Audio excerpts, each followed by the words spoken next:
Hello, everyone. Are you feeling overwhelmed by distractions, struggling to complete important tasks? In a world where constant notifications and interruptions steal our attention, this book offers practical strategies to help you regain control and focus on what truly matters. Stick with us till the end to learn how you can boost your productivity and master the art of focus. Our attention is constantly pulled in different directions, and sometimes it feels impossible to focus on what's truly important. Are you someone who finds it difficult to stay concentrated on a single task? Do you often end up multitasking or losing hours to distractions like social media or TV? These habits can drain your time and keep you from reaching your full potential. Hyperfocus is here to change that. In this summary, you'll discover how to sharpen your focus, minimize distractions, and use your mental energy more effectively. We'll also explore ways to cultivate productive habits and manage your attention wisely. If you're ready to transform the way you work and accomplish more in less time, then this is the guide for you. So let's get started. Switching off autopilot mode.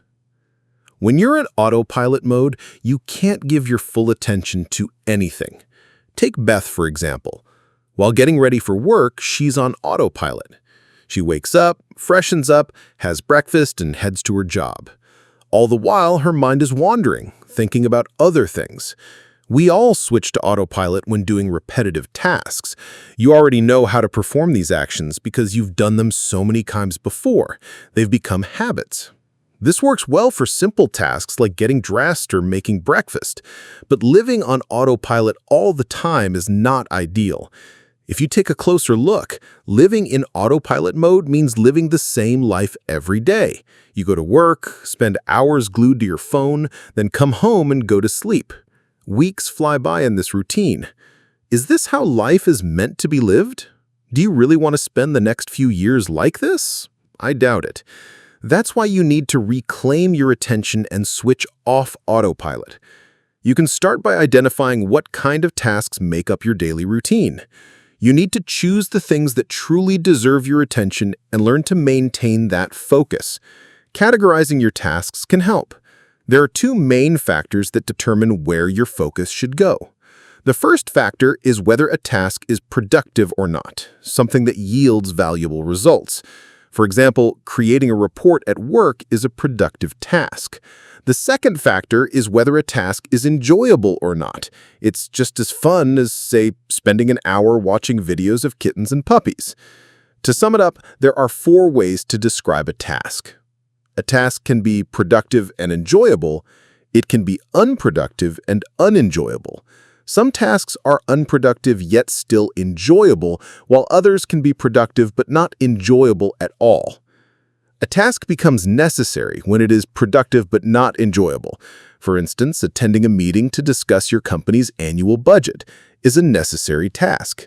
No one wants to spend the entire day talking about numbers, but it's something that has to be done. A task is unnecessary when it is both unproductive and unenjoyable. An example would be reorganizing your files in a new order. Instead of arranging them alphabetically, you decide to sort them from newest to oldest. At first, this might seem like a productive task, but it's really just procrastination. Rearranging your files isn't an urgent task. You're fooling yourself into thinking you're busy, but in reality, you're not. Another way to recognize unnecessary tasks is by considering what you'll achieve by doing them. A task is distracting when it's unproductive but still enjoyable. This is the category where you end up spending most of your day. A distracting task might be gossiping about others or endlessly scrolling through social media apps. Now let's talk about the tasks you should be focusing on. These are called purposeful tasks, tasks that are both productive and enjoyable. Purposeful tasks vary from person to person. For instance, Gail is an actress. For her, rehearsing her lines and performing well in front of the camera is a purposeful task. Ben, on the other hand, is a manager at a bank. His idea of a purposeful task is finding the right investments and potential clients. What's your definition of a purposeful task? Identify it and write it down. Gradually categorize your entire day into the 4 categories mentioned earlier. Doing this will help you understand where your energy and time are going. In the end, you'll spend more time on purposeful tasks, bringing more fulfillment into your life. The power of hyperfocus. Do you remember a time when you had a tight deadline for a project or research paper? You had plenty of time before the submission date, but what did you do? You probably worked with much less distraction, and even if you did get distracted, you quickly redirected your attention back to the task. During that time, you probably focused on nothing else except the project.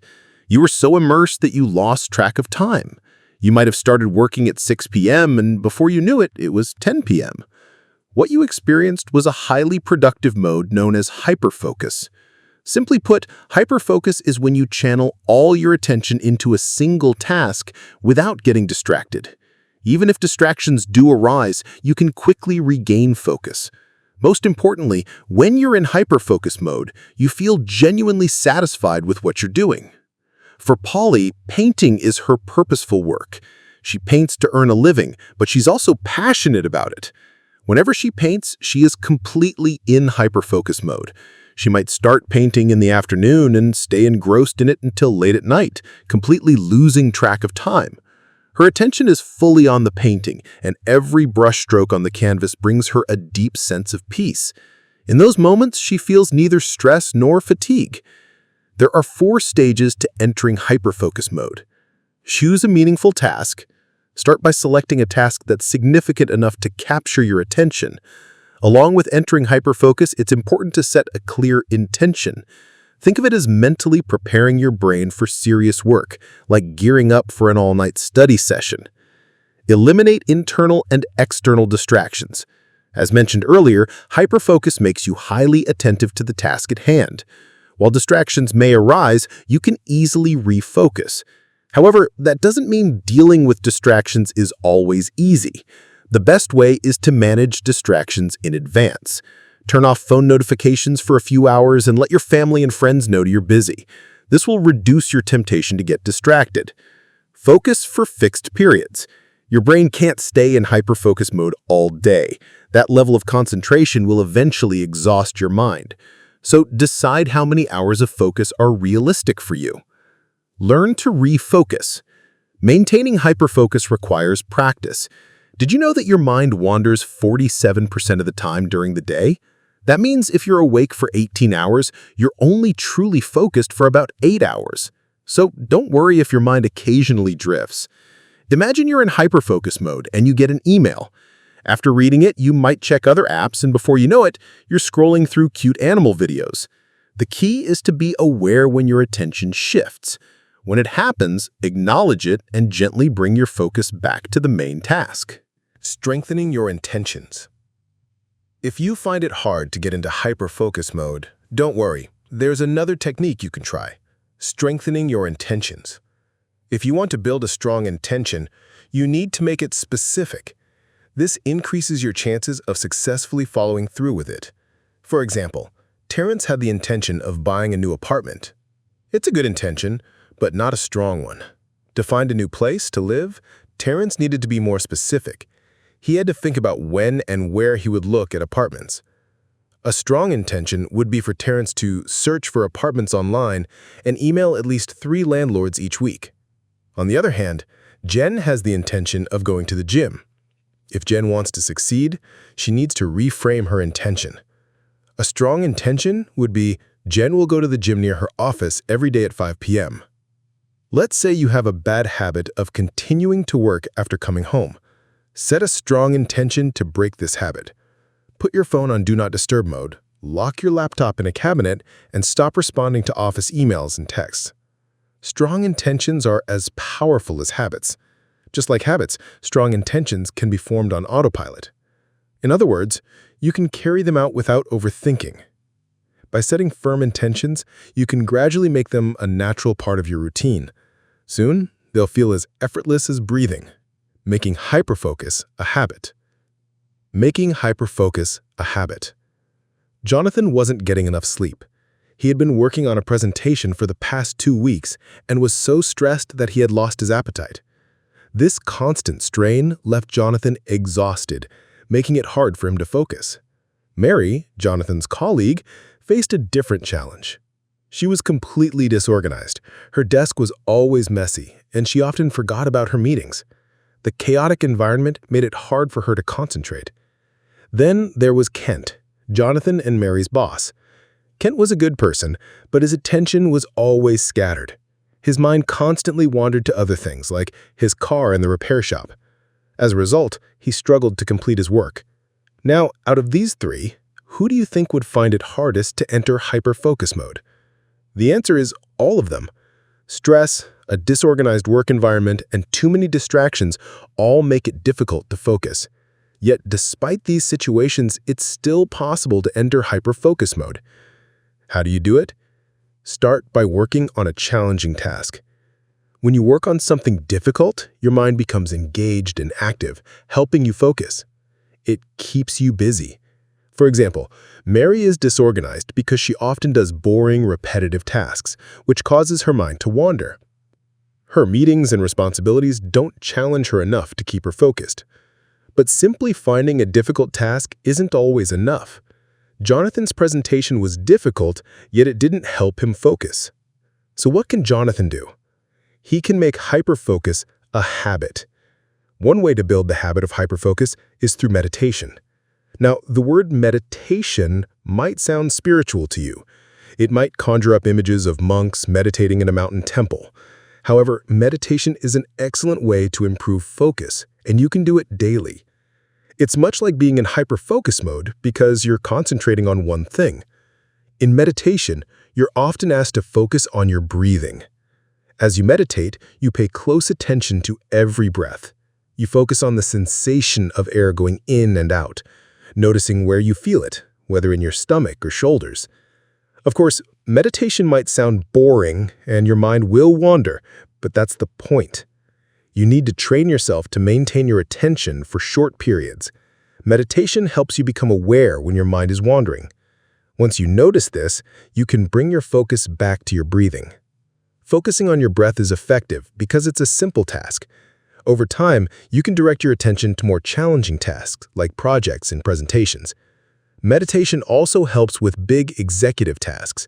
This means that whatever you choose to focus on, you can easily control your attention. For example, imagine you're in a crowded area and the noise of people around you is distracting you from studying your notes. With the help of meditation, you can learn to ignore the surrounding chatter. This is similar to focusing on your breath. Your mind will want to wander because the task may be boring, but the moment you catch your mind drifting, bring it back to your work. The more you practice this, the longer you'll be able to stay in hyperfocus mode. Overcoming initial distractions.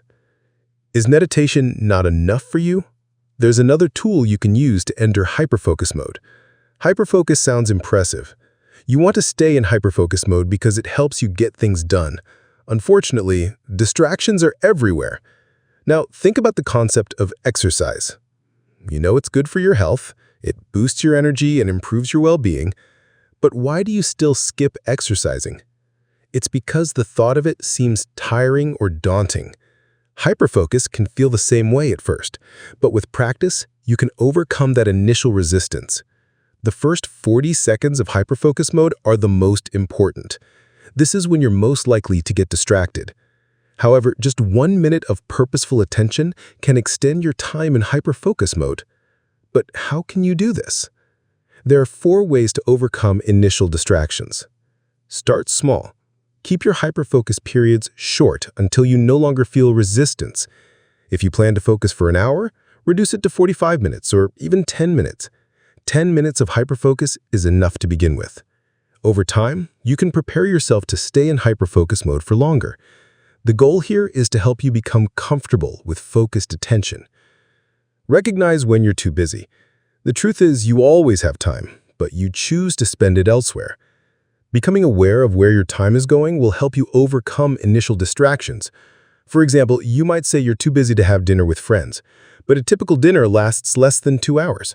Now, how much time do you spend scrolling through social media apps?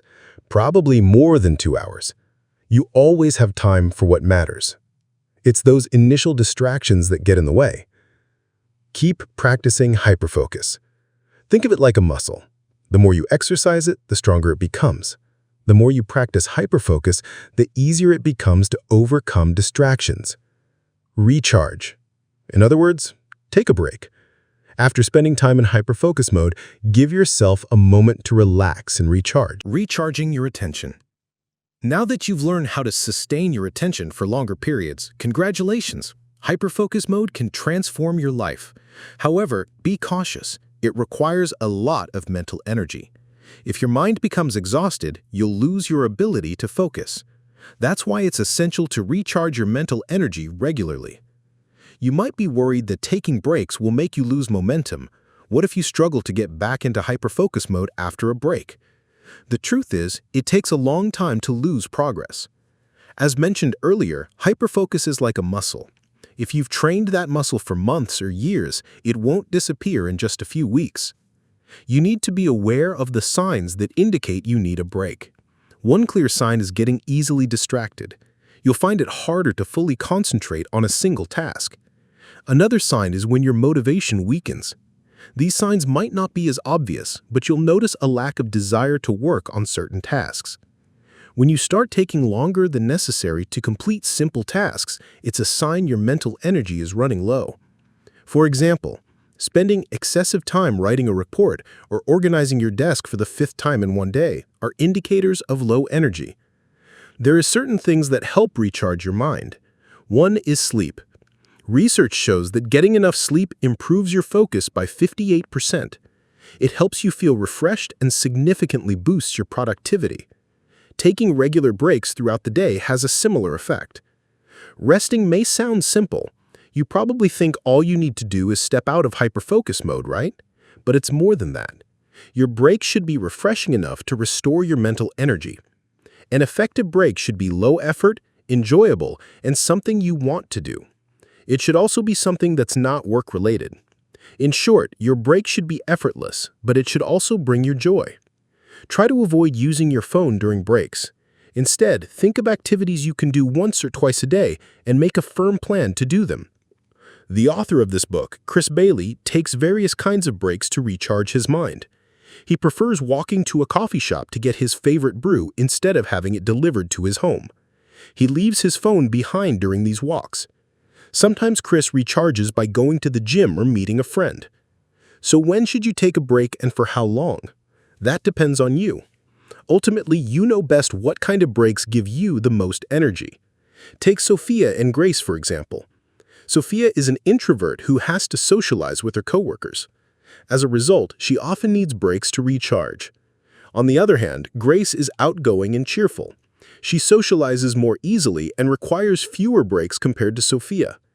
The point is, you should consider the nature of the task you're working on. This will give you a clue as to how long your break should be. Another factor to think about is your motivation for doing the task. Is the task challenging, or is it something you simply don't want to do? If either of these is true, you'll need to recharge more often. Research shows that taking a break every 90 minutes is beneficial. A 15-minute break after every hour of work is also effective. This might sound like a lot, but you can apply this routine to your typical workday. For instance, you could take a 1-hour lunch break and a 15-minute coffee break in the afternoon. Why 90 minutes, you ask? It's because mental energy comes in 90-minute waves. After working for 90 minutes, we often feel fatigued and distracted. It's a good idea to take advantage of your natural energy cycles. If you ever feel like you're struggling to focus, take a break even if you have a long list of tasks to complete. Remember that taking breaks is crucial. Forcing yourself to focus when your mental energy is low is counterproductive. Conclusion. First, you learned that it's essential to switch off autopilot mode. Doing the same things day in and day out limits your productivity. To truly accomplish your tasks, you need to regain your focus. People should focus on tasks that bring them satisfaction. This happens when you recognize whether your tasks are productive and enjoyable. This is where your energy should be invested. Second, you explored the concept of hyperfocus. Hyperfocus is the state where you direct all your attention to one task, and in doing so, it brings you happiness. There are 4 stages of entering hyperfocus mode.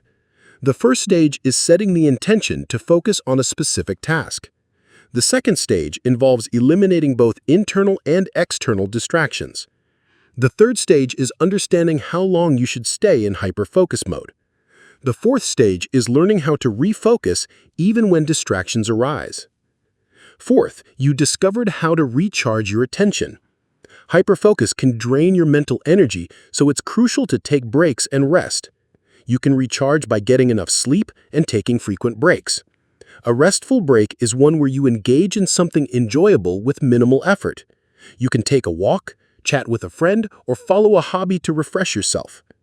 Breaks should last at least 90 minutes, or you can take a 15-minute break after every hour of work. There's no limit to what you can achieve. The negative things you tell yourself act as chains that hold you back from success. This summary has shown you how to break free from those chains. Hyperfocus is a gift you give yourself. Use it to enhance your life to the fullest. Thank you for watching this summary of Hyperfocus by Chris Bailey. If you're ready to improve your focus and productivity, start applying these powerful techniques today. For more valuable book summaries, don't forget to subscribe to our channel Summary Villa and hit the notification bell to stay updated. If you found this video helpful, please give it a like and share it with others who might benefit. I'll see you in the next one.